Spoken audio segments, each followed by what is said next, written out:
Assalamualaikum warahmatullahi wabarakatuh. Perkenalkan, saya Ghaziatul Mauludia dengan NIM 23141221002 dari Program Studi Teknologi Pangan Angkatan 2023. Di sini saya akan mempresentasikan mengenai analisis kadar asam asetat pada cuka dengan metode titrasi alkalimetri. Baik, yang pertama yaitu pendahuluan.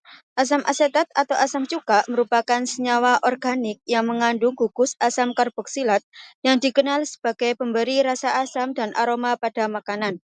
Asam asetat hasil fermentasi alami memiliki rasa lebih baik dibandingkan asam asetat produksi industri kimia, sehingga bisa digunakan sebagai bahan penyedap atau memperbaiki rasa dan pengawet alami. Hasil penelitian fermentasi cuka menggunakan substrat tanaman telah banyak dilakukan. Pembuatan cuka didasarkan pada dua prinsip, yaitu fermentasi alkohol dan asetat. Pada proses fermentasi tahap awal untuk menghasilkan alkohol, dibutuhkan mikroorganisme yaitu kamir untuk merombak gula menjadi alkohol, dan karbon dioksida dan lamanya fermentasi tergantung pada jenis kamir, kadar gula awal dan kadar gula akhir yang diinginkan. Selanjutnya, kadar alkohol mempengaruhi jalannya proses selanjutnya fermentasi asam asetat. Tahap ini dapat bekerja secara optimal jika pada pH 3,5-6 dan pada suhu 28-35 derajat Celcius. Bakteri asam asetat juga berperan penting dalam proses fermentasi bakteri.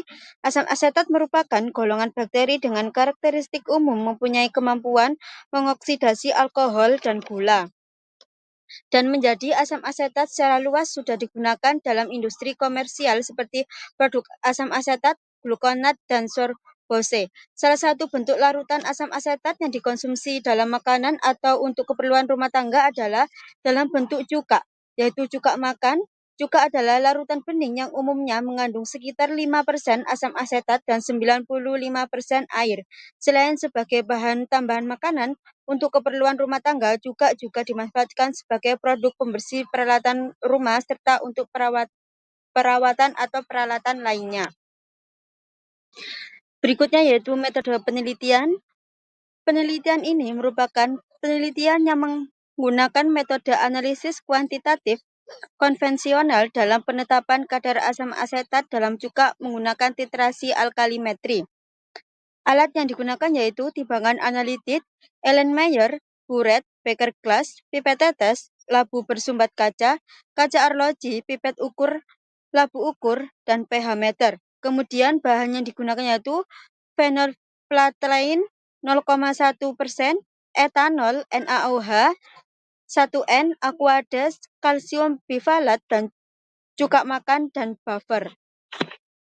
Phenolphthalein 0,1%, serbuk phenolphthalein ditimbang sebanyak 0,1 gram, lalu serbuk phenolphthalein dilarutkan dengan etanol sebanyak 80 ml dan encerkan dengan air hingga 100 ml. Kemudian pembuatan larutan NaOH 1N natrium hidroksida ditimbang sebanyak 20 gram dan dilarutkan dengan aqueous dalam Erlenmeyer, lalu dimasukkan ke dalam labu ukur 500 ml dan tambahkan aqueous hingga tanda batas.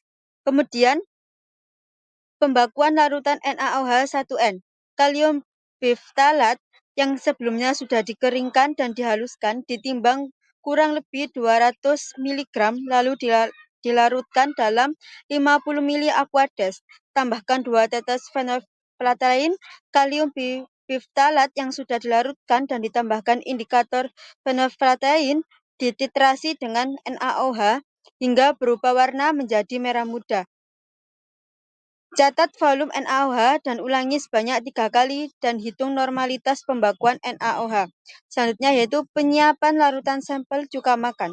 Sampel ditimbang sebanyak 2 ml dalam labu bersumbat kaca yang sudah dikeringkan dan bersih. Lalu ditambahkan aqueous 20 ml, pindahkan larutan sampel ke Erlenmeyer dan tambahkan indikator phenolphthalein 1-3 tetes.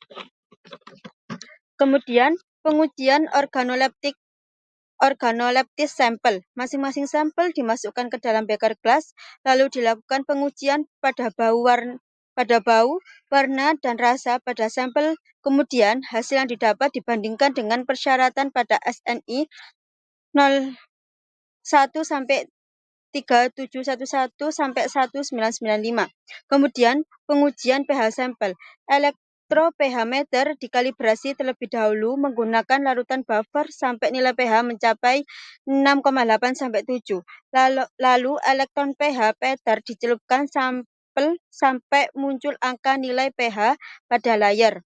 Setelah selesai dicelupkan ke dalam buffer, sensor dicuci menggunakan Aquades dan dikeringkan menggunakan tisu agar akurat.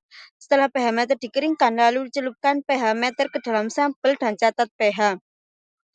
Kemudian penetapan kadar sampel dengan titrasi alkalimetri. Timbang Erlenmeyer kosong, lalu setelah itu ditambahkan sampel sebanyak 2 mili, catat hasil timbang, lalu hitung berat sampel dalam gram. Sampel yang sudah ditimbang ditambahkan 2 mili Aquades, lalu ditambahkan indikator phenolphthalein sebanyak 2-3 tetes. Sampel dititrasi dengan larutan NaOH dan dilakukan replikasi sebanyak 3 kali, lalu catat hasil dan lakukan perhitungan kadar asam asetat. Selanjutnya yaitu hasil dan pembahasan. Di sini saya mengambil hasil dan pembahasan tertuju pada satu jurnal, yaitu pada penelitian ini dilakukan penentuan kadar asam asetat pada cuka. Penggunaan cuka pada umumnya digunakan oleh masyarakat sebagai bahan yang menjadi pelengkap pada makanan. Pada penelitian ini diambil 5 sampel A, B, C, dan E pada cuka makan yang beredar di pasaran. Pengukuran kadar asam cuka dilakukan dengan menggunakan metode titrasi alkalimetri dikarenakan karakteristik sampel yang bersifat asam lemah sehingga larutan standar yang digunakan harus bersifat basa kuat atau disebut NaOH sebagai larutan standar. Pada penelitian ini, penentuan kadar sampel didasarkan pada reaksi antara asam asetat dan NaOH dengan bantuan indikator phenolphthalein. Titik akhir titrasi ditandai perubahan warna dan larutan sampel. Kemudian pengujian awal pada sampel ini dilakukan uji organoleptis meliputi uji bau, warna, dan rasa. Berdasarkan hasil pengamatan terhadap 5 sampel A hingga E, seluruh sampel menunjukkan karakteristik bau, warna, dan rasa yang serupa, yaitu berbau khas asam asetat, jernih dan tidak berwarna, serta memiliki rasa asam. Namun, perbedaan utama terletak pada nilai pH, di mana pH menurun secara bertahap dari sampel A ke E 2,7 hingga 2,0, menunjukkan peningkatan tingkat keasaman. Dengan demikian, meskipun sifat fisik dan sensorik kelima sampel tampak sama, terdapat perbedaan kandungan keasaman yang ditujukan oleh variasi nilai pH. Penentuan kadar pada sampel A, B, C, D, dan E dengan replikasi sebanyak 3 kali, hasil data dapat dilihat. Selanjutnya dari hasil tersebut, kelima sampel diperoleh nilai kadar asam asetat sampel B sebesar 6,16% dan E sebesar 5,40%, sehingga dikategorikan menurut SNI sebagai cuka meja minimal 4% sampai 12,5%. Pada sampel C, kadar asam asetat sebesar 22,78% dan sampel D, kadar asam asetat sebesar 24,79%. Dapat dikategorikan sebagai cuka dapur minimal 12,5%, sedangkan sampel A tidak memenuhi persyaratan sesuai SNI. Hasil titrasi menunjukkan bahwa semua sampel memiliki perubahan warna. Titik akhir titrasi dari sampel ditandai perubahan warna dari larutan bening menjadi merah muda. Jadi kesimpulan yang dapat diambil dari penelitian ini yaitu berdasarkan hasil penelitian terdapat penentuan kadar asam asetat pada cuka makan menggunakan metode titrasi alkalimetri. Dari 5 sampel yang dianalisis, terdapat 1 sampel yaitu sampel A yang tidak memenuhi persyaratan SNI sebagai cuka makan karena kadar asam asetatnya terlalu rendah, yaitu sebesar 1,47%. Sementara itu, 4 sampel lainnya telah memenuhi persyaratan SNI sebagai cuka makan.